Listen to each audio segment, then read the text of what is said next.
அனைத்து இந்திய அண்ணா திராவிட முன்னேற்ற கழகம் தான் சாதனை மேல் சாதனை படித்து சாதனைக்கு சொந்தக்கார அரசாங்கம் என்று சொன்னால் அது அனைத்து இந்திய அண்ணா திராவிட முன்னேற்ற கழக அரசாங்கம் தான். ஆனால் திமுகவை பொறுத்த வரைக்கும் மத்தியில் இருந்தாலும் கொள்ளையடிப்பாங்க, மாநிலத்தில் இருந்தாலும் கொள்ளையடிப்பாங்க. அந்த 2G ஸ்பெக்ட்ரம் ஊழல் பத்தி மக்களுக்கு அத்தனை பேருக்குமே தெரியும்.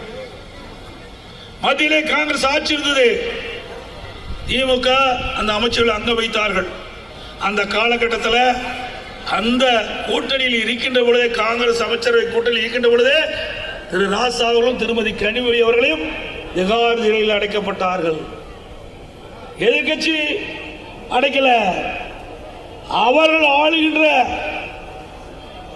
மத்தியிலே ஆளுகின்ற காங்கிரஸ் திமுக அமைச்சர் இடப்பட்டது. அந்த காலகட்டத்திலே திமுக கட்சியை சேர்ந்தவர்களை சிறையில் அடைக்க